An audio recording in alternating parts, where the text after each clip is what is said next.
ঠিক আছে তো স্যার আমাদের বিষয় হচ্ছে অভিভাবকরা যেহেতু আসেন একটি জায়গায় আমরা হাতে করিতে কিন্তু আগে অনেকেই কাজ কিছুই জানতাম না একদম অভিজ্ঞতাই আছে ঠিক আছে এগুলো আসার পরে অনেক বিষয়ে অভিজ্ঞতা হয়ে গেছে আমাদের এখন মোটামুটি এখন যদি আস্তে করে শুরু করা যায় অনেক জিনিসই আমরা মোটামুটি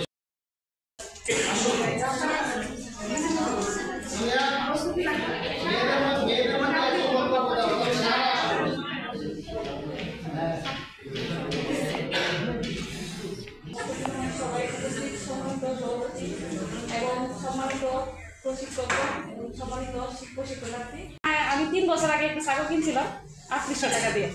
তো দেখা গেছে যে এই ছাগল থেকে আমি প্রায় 30-40 হাজার টাকা বিক্রি করে দিচ্ছি তো 5টা ছাগল মারাও গেছে তারপরেও তো এইখানে প্রশিক্ষণে আসছি এর আগে আমার ছাগলগুলো অসুস্থ ছিল তো বুঝতেছি না যে কীভাবে চিকিৎসা করবো কী করবো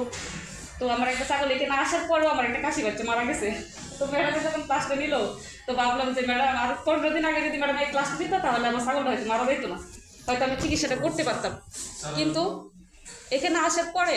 এখন আমি বুঝতে পারছি যে আমার ছাগলগুলো আমি কীভাবে পর্যবেক্ষণ করলে ভালোভাবে আমার খামার মানে আমি খামার দিতে পারবো আমি নিজে উদ্যোক্তা মানে ভালো একজন উদ্যোক্তা হতে পারবো আর এই জন্যই আমার এখানে আসা তো সবাই আমার জন্য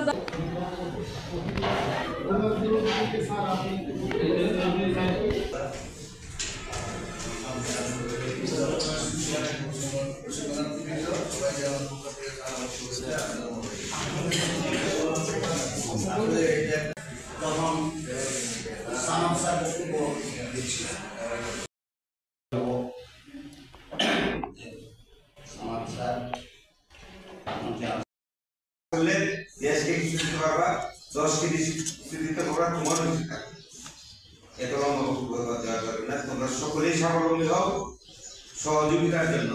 একটা গাছ হচ্ছে এখন তুমি গাছ বাই করো তুমি এটা মনে লাগে তোমার একটা সাপোর্ট দিল জীবন থেকে ট্রেনিং করার পর তুমি সাপোর্ট হিসেবে একটা মনে হিসাবে বা স্যারদের কথাবার্তা সুন্দরভাবে কাজ করবা দেখবা তোমরা তোমাদের অভিষ্ঠান করতে পারবা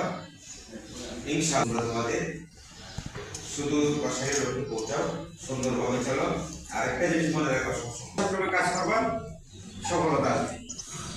পরামর্শ ছাড়া যারা কাজ করবে তারা কিন্তু ধন্যবাদ সবাইকে আমাদের অভিভাবক বলবো না আর শিক্ষিত আমার বাবা টিচার ছিলেন এইভাবে আমরা একটু দেখি আপনি আমাদের আমার ছোট ভাই জানতে পারছি তোমার আমাদের জাকির অনেক